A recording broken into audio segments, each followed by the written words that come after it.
Hello, I'm Dr. Maurice Dupre, and in this section we're going to discuss applied optimization problems. These are problems which are most useful in calculus. In fact, one of the main applications of calculus in real life is to solving optimization problems. Let's look at some general principles for doing this first. Solving applied optimization problems. 1. Read the problem. Read the problem until you understand it. What is given? What is the unknown quantity to be optimized? 2.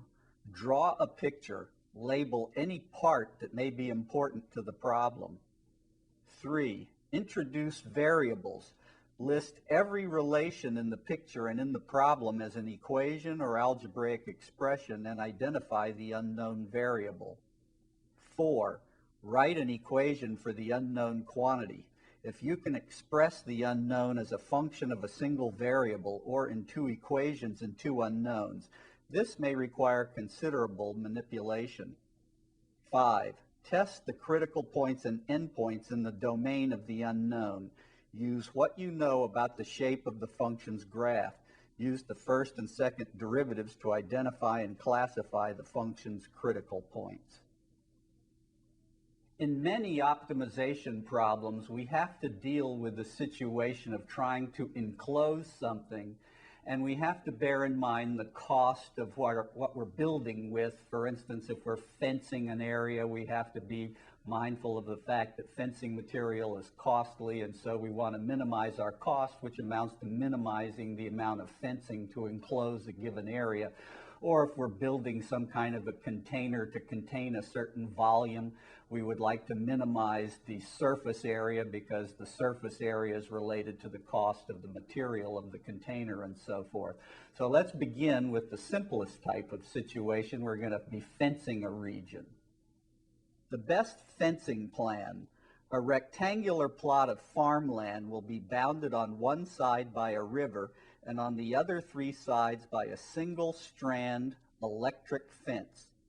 With 800 meters of wire at your disposal, what is the largest area you can enclose and what are its dimensions? Okay, so basically here we've got 800 meters of wire and we're going to build a rectangle. So let's draw a picture of this situation. We have a river along one side, so here's our river, and we're going to fence a rectangle. So I'll just draw a rough rectangle, and naturally the dimensions of the rectangle are simplest to use variables that we're used to, x and y, with x for the horizontal direction and y for the vertical direction. We're using the river for one boundary, and so that means for the wire we need this edge, and this edge. That is, we need twice y plus x. And we have 800 meters of wire, so we'll write 800 equals x plus 2y. On the other hand, what we're trying to maximize here is the area. So we want to maximize area enclosed. So we'll call that variable capital A, and obviously the area of a rectangle is simply x times y. So that's our simple setup in this problem. And what you want to do in these type of problems, you look at the variable you're trying to optimize, in this case the area, sometimes called the objective variable in these type of problems.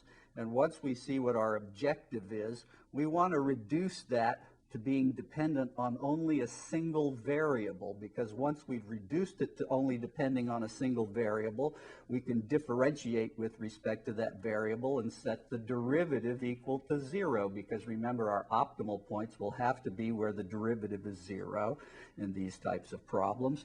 And so I look up here at the relation given by the boundary, 800 equal x plus 2y. And so what I want to do is either solve that for x in terms of y or solve it for y in terms of x. Well, obviously in this equation, the simplest thing to do is to solve for x in terms of y. I get immediately x is equal to 800 minus 2y. So I'll take this expression for x, substitute it into the equation, and we get simply a equals 800 minus 2y multiplied by y, which is 800y minus 2y squared. That's a very simple form for our objective function in terms of y. That is area in terms of y alone. Once I have that, all I have to do is take the derivative of the area and set that one equal to 0. So let's do that next. So I'm going to slide this up, and let's look at what we have here. We have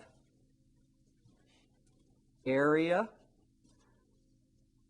I'm going to rewrite that. Area equals 800y minus 2y squared. And so now we take the derivative and set it equal to 0. So we're going to set the derivative equal to 0. Our variable is y, so we differentiate with respect to y. What's the derivative of 800y? Well, that's simply 800 minus the derivative of 2y squared, which is 4y. So if 800 minus 4y is equal to 0, that says simply 4y equals 800. So y equals 200. And so that's 200 meters. Now remember, we're building a rectangle here. We've got the river on one side. So we've got 200 meters here, 200 meters on this edge, and so the top edge is what's left out of our 800 meters of fencing, so that would be 400.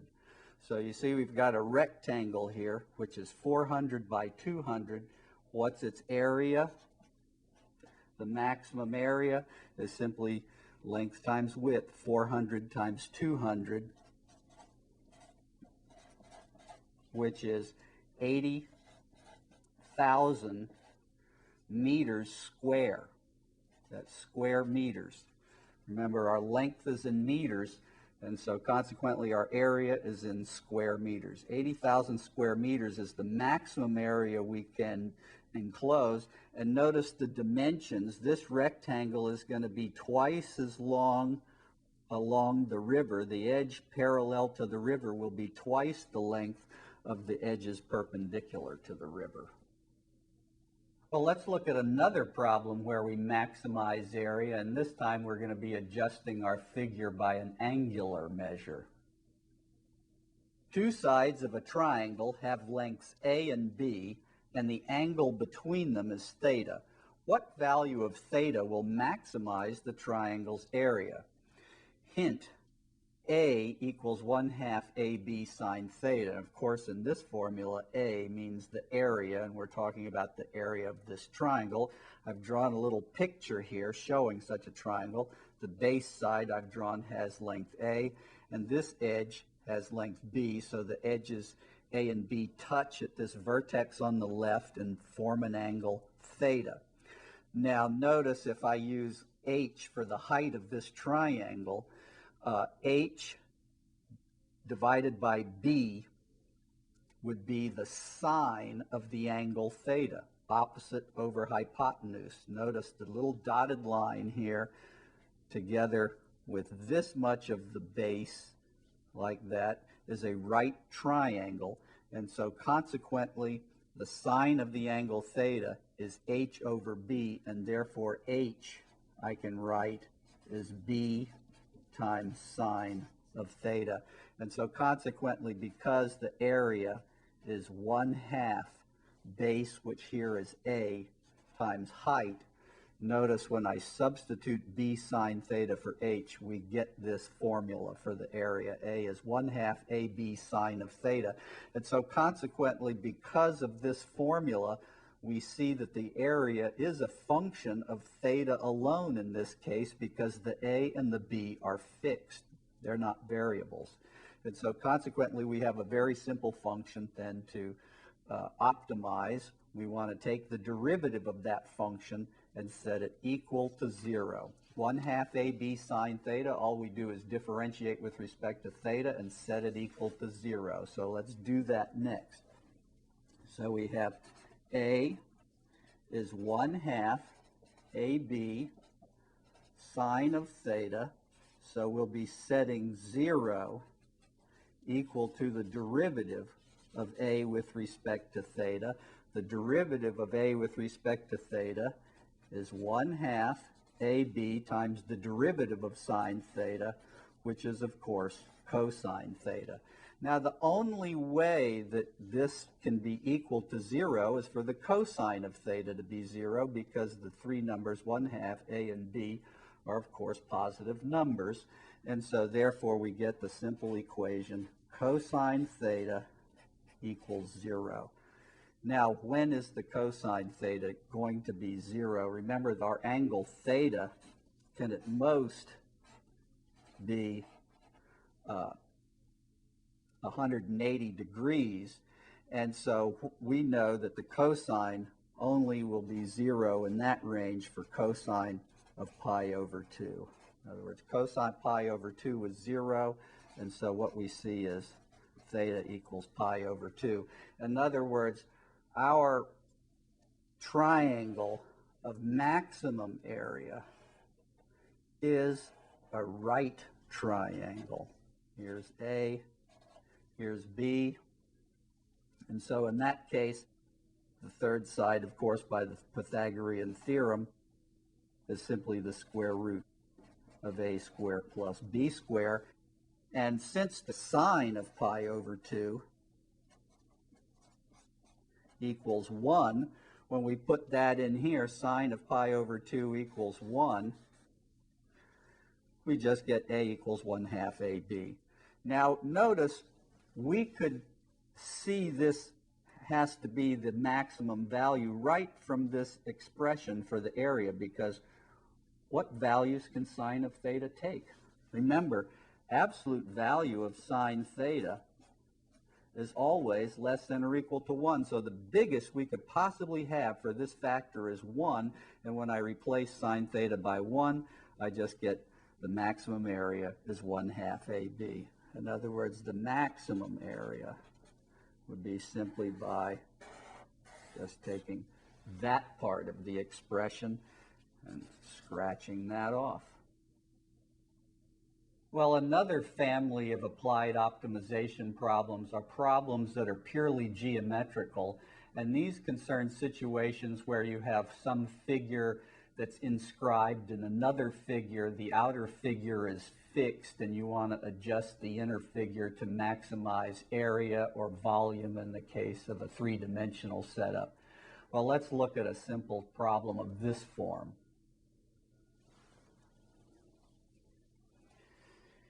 Find the dimensions of a right circular cylinder of maximum volume that can be inscribed in a sphere of radius 10 centimeters. What is the maximum volume? So here's the picture.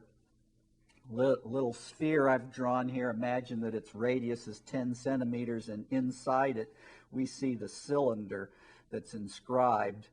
Notice that as far as the angle at which the cylinder is sitting inside the sphere, that's irrelevant. It could be rotated any way you want, and so consequently you might as well just make the cylinder go with its axis of symmetry vertical, just because it's simply easiest to look at that way and get a mental handle on this problem. On the other hand, for instance, notice what would happen if I take this cylinder and make its height very small. For instance, if I were to take a cylinder which is almost just going around the equator, it's got a very small height, and as the height goes to 0, the volume obviously goes to 0.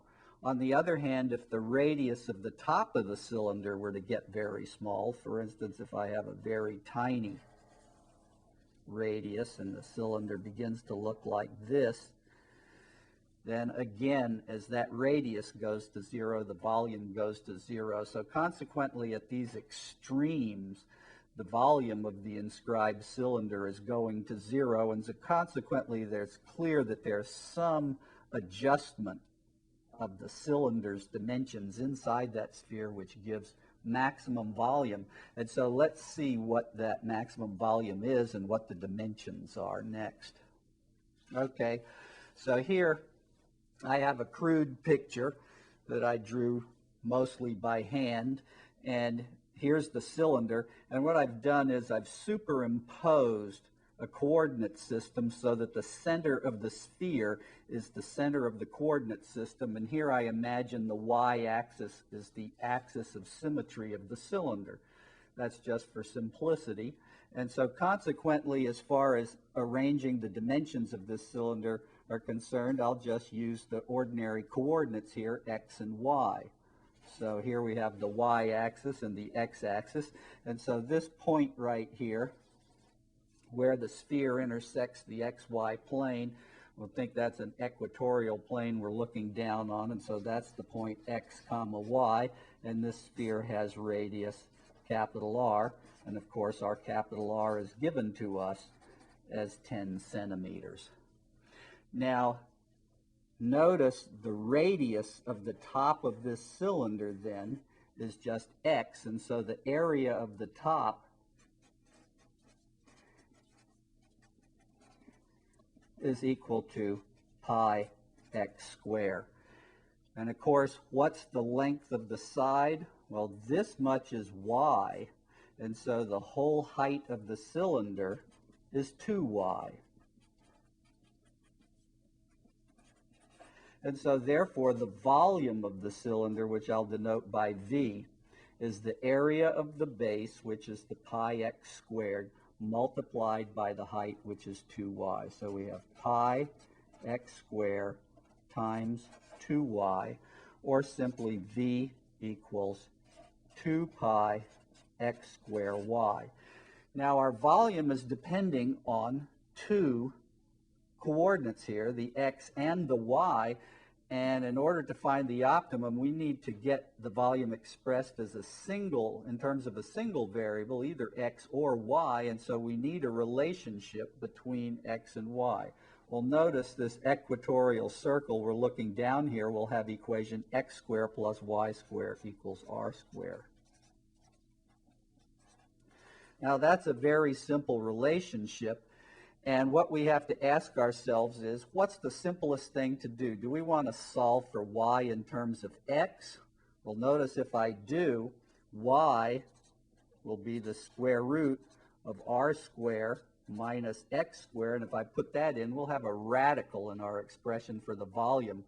On the other hand, when I look at what's going to be involved in replacing x in terms of y, here I have x squared, and x squared is simply capital R squared minus y squared.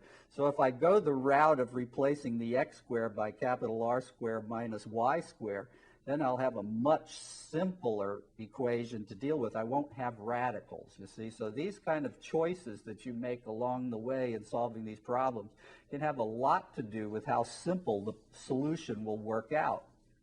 So that means finally we have V equals 2 pi x squared y, with x squared as simply being capital R squared minus y squared, and I'm using a capital R everywhere instead of 10 just for simplicity. So what we do is we replace the x squared by this expression in our volume function, and so we'll end up with V equals 2 pi capital R squared minus y squared times y. Now let's multiply this out and get our two terms. 2 pi r squared y minus 2 pi y squared y, that's minus 2 pi y cubed. So let's take the derivative. dv dy equals the derivative of the first term, 2 pi capital R squared, because remember capital R is just a constant, minus, in the second term, 3 times 2 is 6, so we get minus 6 pi y square. And now what we want to do to find the optimal value of y is set our derivative equal to 0. Well, if the difference of two things is 0, that simply means they're equal to each other. So I get the equation 6 pi y squared equals 2 pi capital R squared.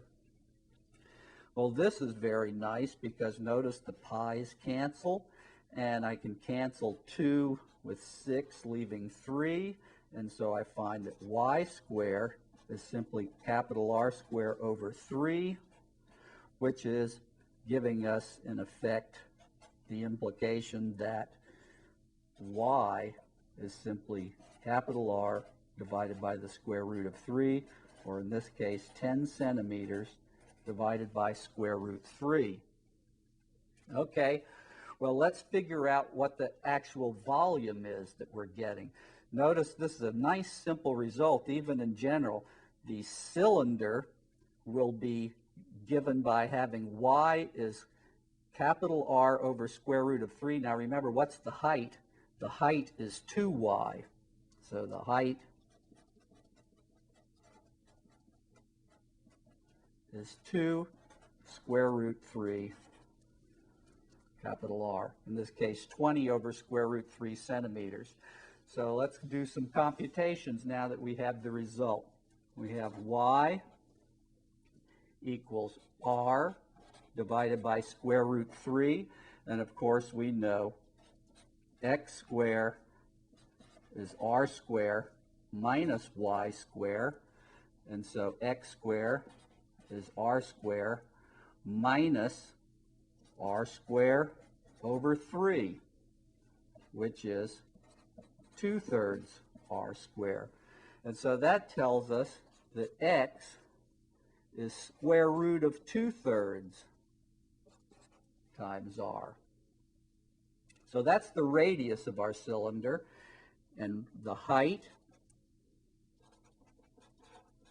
remember, is 2y, 2 over square root 3 capital R. And so what's our maximum volume? Well, in this case, we have R is 10 centimeters, so that's 20 centimeters over square root 3. And let's see, the volume, V, that is pi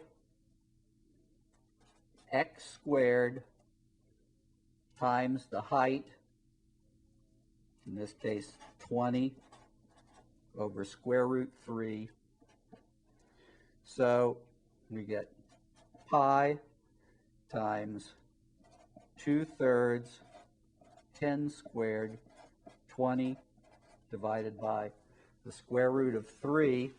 And now if you calculate this with your calculator, you know, using the value of pi and so forth, what you find is this is equal to 2,418.399152, in this case, cubic centimeters, for the volume, the maximum volume of the cylinder that can be inscribed inside a sphere of radius 10 centimeters.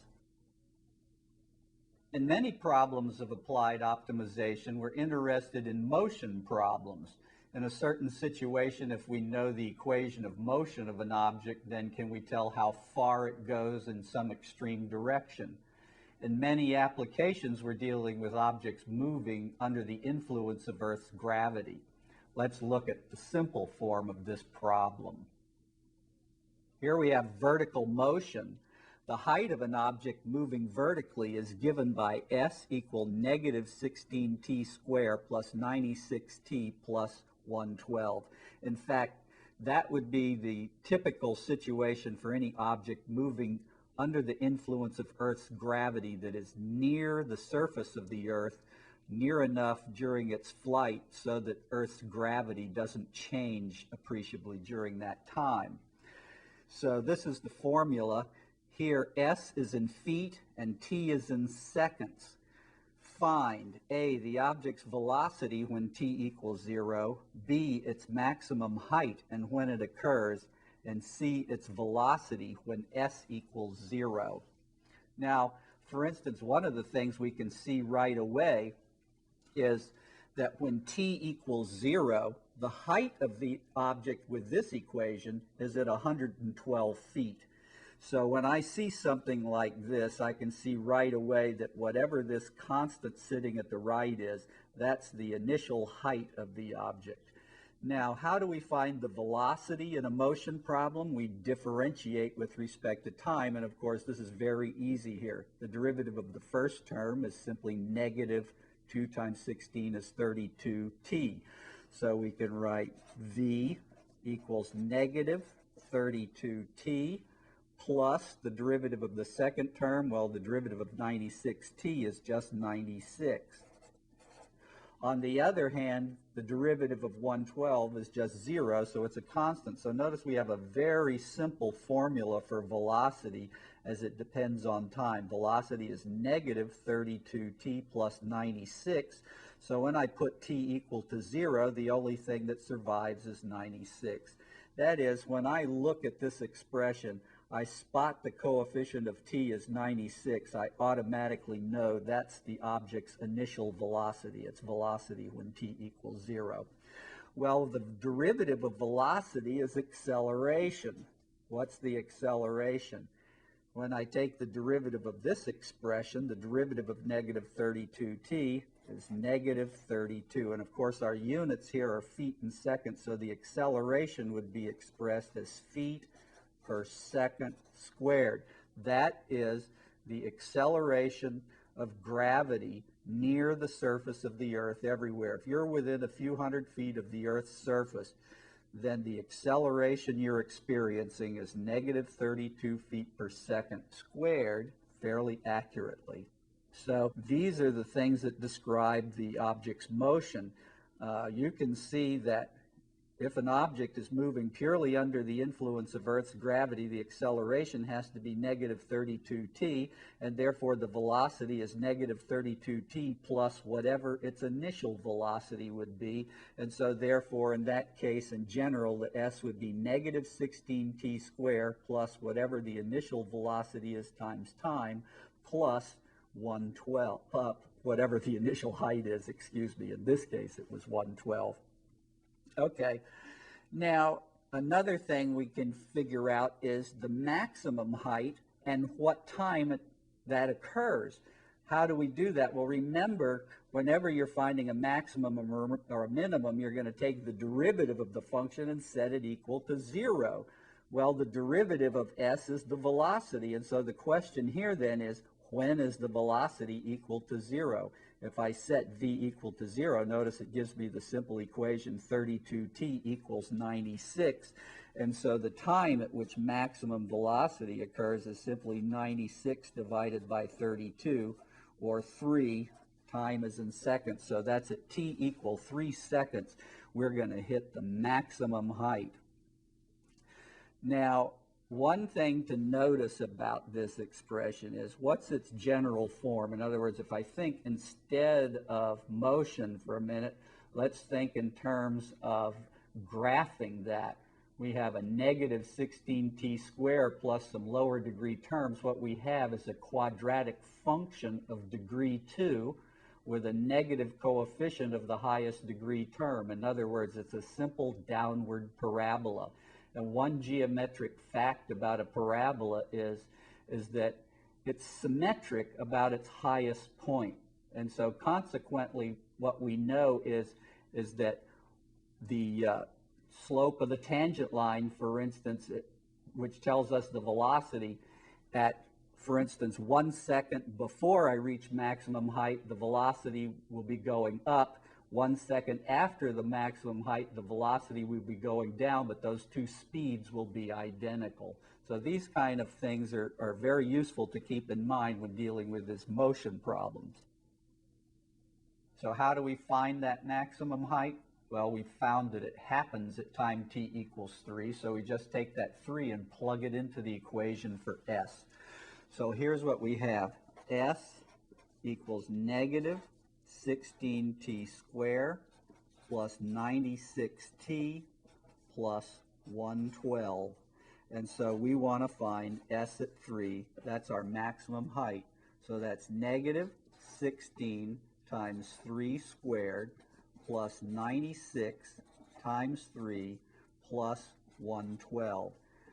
Now the numbers chosen in this problem have sort of been cooked to make the calculation a little easy. Notice that, for instance, 3 times 16 is 48, and 2 times 48 is 96. So let's rewrite this as negative 48 times 3 plus 48 times 2 times 3 plus 112.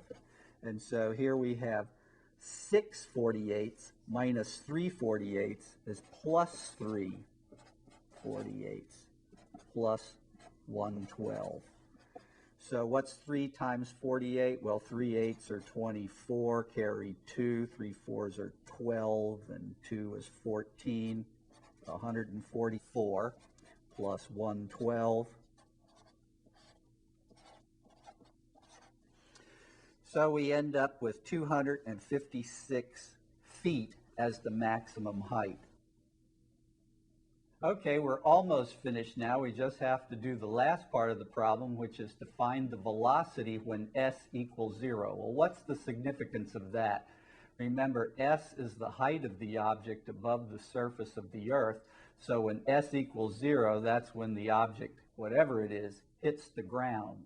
And so the question then is, how fast is it going when it hits the ground? Well, let's work that out next. Well, remember our equation here is s equals negative 16t squared plus 96t plus 112.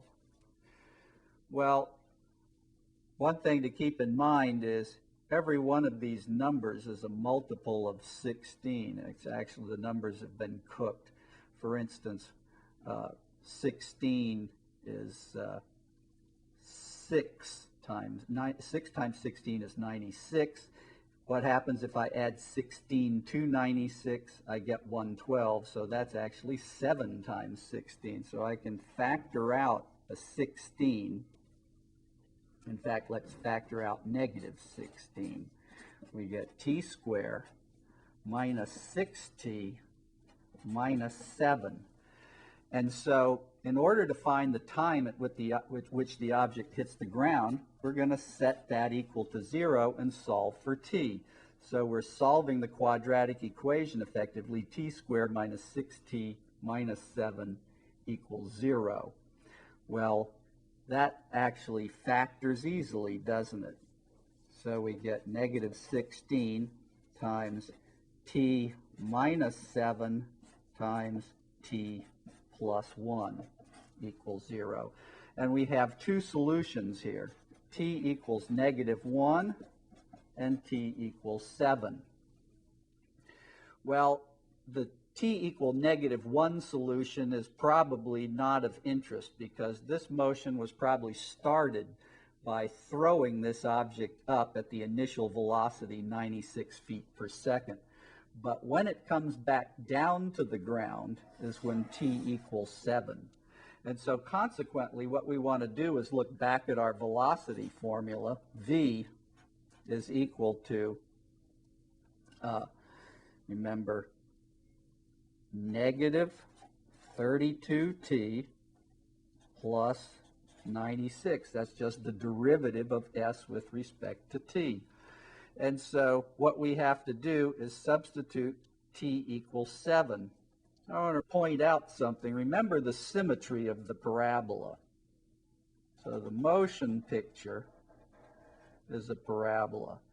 So whether or not the object, this is the axis of symmetry here for the parabola, and notice the slope here is the same effectively in a geometric sense as here. What this represents is here the object is going down, here the object is going up, and here the speed upward is the same as the speed downward here. It's just the signs that are different. So consequently, if I take this -1 and put it in here, I'll get the speed correctly. I'll just have the wrong sign. It'll be telling me it's going up when in fact it's going down. So what happens when I put a -1 in there? That's -1 times -32 is +32, and so we get 96 plus 32, which is 128. Now, what are our units? Distance in feet, time in seconds, so this is 128 feet per second is the speed at which this object hits the ground. In other words, its velocity is down. So the velocity here is downward. If I were to write this in terms of the velocity function, what we'll get is v at times 7 is -128. In this problem, we're going to discuss how to maximize or minimize a distance. One thing to keep in mind when dealing with problems of optimizing distance, you're generally going to be dealing with formulas that involve square roots because of the Pythagorean theorem. But the maximum of a distance function is the same as the maximum of its square. So a good technique is to immediately begin by replacing the distance that you want to minimize or maximize with its square, and that will often simplify the problem tremendously. After all, if some quantity is positive and you want to find its maximum or minimum, finding the maximum or minimum of its square will also solve the same. Okay, look at this picture. Shortest beam. The 8-foot wall shown here stands 27 feet from the building. Find the length of the shortest straight beam that will reach to the side of the building from the ground outside the wall. So clearly the shortest beam is going to touch the top of the wall, because if we don't touch the top of the wall, we could always get a shorter beam, which would. So consequently, we can assume that our beam in the position which allows it to be shortest will touch the top of the 8-foot wall. Now the thing to notice here in this picture is that there are several similar triangles. First, we have the big triangle formed by the beam, the wall, and the ground. We have this little triangle over here formed by the part of the ground that's outside the wall, extending to the foot of the beam where it rests on the ground, coming up here along the beam to the top of the wall. But then there's another triangle which is also very useful, and that's this triangle right here. I'll dash line, draw it from the top of the wall, extending over to the side of the building. That's one edge of the triangle. The vertical edge of the triangle is the part of the side of the building from this 8-foot height up to where the beam touches the side of the building, and then the part of the beam coming from the top of the wall all the way up to the building. Now, notice the simplest thing to do here, and this is often the case in these problems, you've got something horizontal and something vertical. You're often used to dealing with x as a horizontal distance and y as a vertical distance, so keep that pattern. So here I'm going to put y to be the vertical distance from the ground up to the height at where the top of the beam touches the wall of the building. And I'm going to take x to be the distance from where the beam touches the ground all the way over to the edge of the wall of the building.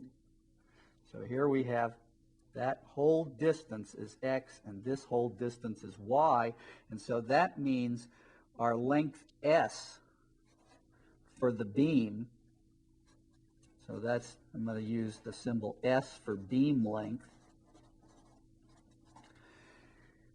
is related very simply to x and y by the Pythagorean theorem, because assuming that the building has a vertical wall, we have a right triangle here, and so we have simply s squared equals x squared plus y squared. Now, if I want to find the minimum of s, well, I could say, well, s is the square root of x squared plus y squared, but then when I start differentiating, I'm going to get the nasty results of differentiating square roots. But the shortest s is also going to be the shortest value for s squared. So what I'm going to do is minimize the s squared instead of minimizing the s, and that'll give me the correct answer. Let's look at a nicer picture of this situation here. Here's the building. Here's the ground from where the beam touches the ground over to the edge of the building's wall, and here's our 8-foot wall. Here's the 27 feet.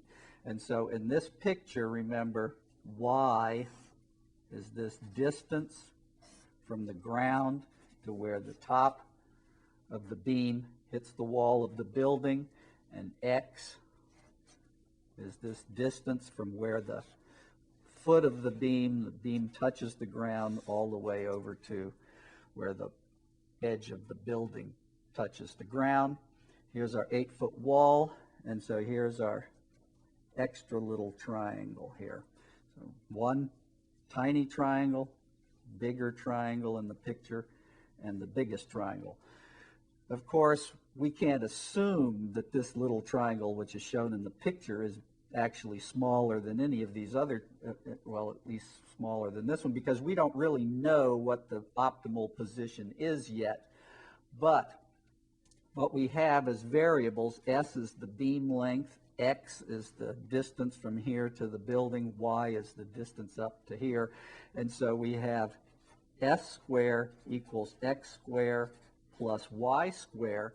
But what about from these similar triangles? For instance, what we know is the tangent of the angle here is y over x, the ratio of the vertical to the horizontal. And all these similar triangles have the same ratio for their vertical to horizontal sides. For instance, what is the vertical side of this triangle? It's y minus 8. And what is the horizontal side of the tiny triangle down here? Well, that would be x minus 27. So this is x minus 27 down here. So for instance, 8 divided by x minus 27 has to equal y minus 8 divided by 27 has to equal y over x. So those are our basic facts in this problem. That is, s squared is x squared plus y squared. 8 divided by x minus 27 is equal to y divided by x is equal to y minus 8 divided by 27. So what we want to do is, in our objective, we want to minimize s squared. We want to get it all in terms of one variable. For instance, we can replace the y by an expression for y in terms of x. Now, here in this case, notice we've got a lot of ways to go because we've got several equations. For instance, if I use y over x equals 8 over x minus 27, I'll get one formula for y in terms of x, and notice it's going to be y equals 8x over x minus 27. When I go to differentiating, I'm going to be dealing with differentiating with the quotient rule here with that one. But what about if I look at the outer equation? 8 over x minus 27 equals y minus 8 over 27. In that case, I can say 27 times 8 over x minus 27 is equal to y minus 8. In other words, multiply the 27 times the 8. And notice how that one's very easy to solve for y. It says simply y equals 27 times 8 over x minus 27 plus 8. In this case, I will have an expression in the denominator, but I don't have an x in the numerator as well. So this one looks to be actually the simplest form of y in terms of x. And so what I'm going to do is take this expression and substitute it for y in the s squared expression. We have s squared equal x squared plus y squared, and we've settled on our simplest expression for y in terms of x, so we're going to substitute in. I've preset this for you so that we can go over it quickly. S squared, remember, is x squared plus y squared, and factoring out the 8, we have simply y equals 8 times the quantity 1 plus 27 over x minus 27. So substituting this for y, we get s squared, which I've denoted by f, that's what we're going to try and minimize, is x squared plus 8 squared times, in brackets, 1 plus 27 over x minus 27 quantity squared. So there we want to differentiate this f with respect to x and set it equal to 0. The derivative of x squared, of course, is just 2x, and 8 squared times the derivative of this quantity in brackets by the chain rule. It's twice the quantity in brackets multiplied by the derivative of what's inside. The derivative of the first term was, of course, 0. And the derivative of the second term is 27 times the derivative of 1 over x minus 27, which is negative 1 divided by x minus 27 squared.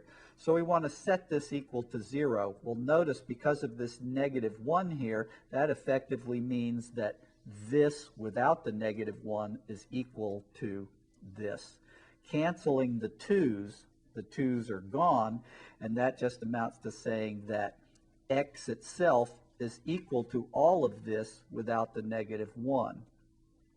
Well, one thing we can do along the way is simplify this now that we've gotten rid of the differentiation problem. We've done it, so let's simplify. If we put it over a common denominator, the numerator is x minus 27 plus 27, which is simply x, and we have x minus 27 down in the denominator now as a common denominator.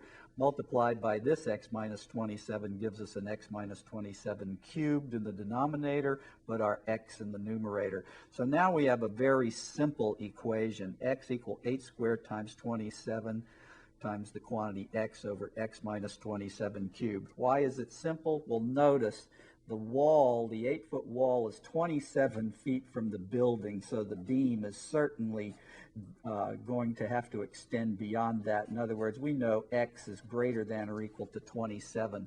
Therefore, x is positive, so I can cancel the x's. And so now notice we just have constant divided by x minus 27 cubed is all equal to 1. In other words, the x minus 27 quantity cubed is equal to 8 squared times 27. So now, coming and working on that, we have x minus 27 cubed equal 8 squared times 27. And notice 8 is 2 cubed, so we have 2 cubed, and since 8 is squared, 2 cubed times 2 cubed, 27 is 3 cubed. So notice all cubes equal 8 minus 27 cubed. Taking cube roots of both sides, x minus 27 is 2 times 3, which is 12. So x is 27 plus 12, which is 39 feet. What about y? Well, remember, y is 8 times the quantity 1 plus 27 over x minus 27. And again, with this over the common denominator of x minus 27, it's 8 times x over x minus 27. So y is 8 times, remember what x is, 39. And what's x minus 27? That's the 12. So we have 8. Well, let's factor 39. It's 3 times 13. 12 is 4 times 3. And so see, we can cancel here. The 3's cancel. 4 into 8 is 2. 2 times 13 is 26. So we end up with very simple answer. Y is 26 feet, X is 39 feet. And notice both of those numbers are multiples of 13. X is 3 times 13, Y is 2 times 13. So now we can easily find the length of the beam from the equation that S squared is X squared plus Y squared. So S squared is 39 squared plus 26 squared, which is 3 squared times 13 squared plus 2 squared times 13 squared, which is 3 squared is 9, 2 squared is 4, factor out the 13 squared, and we have 9 plus 4 times 13 squared, which is 13 times 13 squared, or 13 cubed. It's kind of interesting how these numbers have been cooked so that everything works out in multiples of 13, even as far as the S squared is concerned. So S is simply 13 to the 3/2 power, which we put into our calculator and find it's approximately 46.87 feet. And that is the shortest beam which will reach the wall. In other words, coming back to our original picture here, this beam, 47 roughly feet, less than 50 feet, we can make it to this wall, touching the ground and touching the wall. Well, our process for finding optimal values will even tell us something interesting about two curves in general. Let's look at a simple picture. Here I have the graphs of two functions, y equal f of x and y equal g of x. And what I'm showing here in this case is the point C where f and g have maximum separation, where those curves have maximum separation. So this is something that can be interesting in many situations. Let f of x and g of x be the differentiable functions graphed here. Point C is the point where the vertical distance between the curves is the greatest. Is there anything special about the tangents to the two curves at C? Give reasons for your answer. So here's a couple of curves, and this looks like a point where they have maximum separation. The vertical distance is greatest. And I've drawn the two tangent lines there. What does it look like to you? It looks like to me they both have the same slope. That is, they're parallel. Why is that the case? Well, here I've got the picture again. Notice that the separation distance vertically between the two curves is given simply as S equal F minus G. That is, at any x, S of x equals F of x minus G of x. So the point of maximum separation is the point where this function has derivative equal to 0. So we set 0 equal to S prime of x, but S prime of x is simply F prime of x minus G prime of x. And so consequently, at the point of maximum separation C, we have F prime at C equals G prime at C. In other words, the two derivatives are equal at any point where they have either largest separation or smallest separation, except at points like this where they cross. And so consequently, we can say where they have maximum separation, the tangent lines have to be parallel because they have the same slope. For instance, what would be the use of looking at F minus G? Well, for instance, in business situations, if F is revenue and G is cost, then F minus G is net profit. So our S here would be the net profit. And so where we have our maximum profit, our maximum net profit, would be the place where the rate of increase of revenue equals the rate of increase of cost. In business, the rate of increase of revenue is called marginal revenue, and the rate of increase of cost is called marginal cost. And so in a business setting, we say the maximum profit is going to be where marginal revenue equals marginal cost. Okay, well now we've worked some optimization problems. Remember, the main thing to do is always draw a picture and label all the aspects of the picture with variables. Now that you've seen these problems work, it would be good to try some on your own.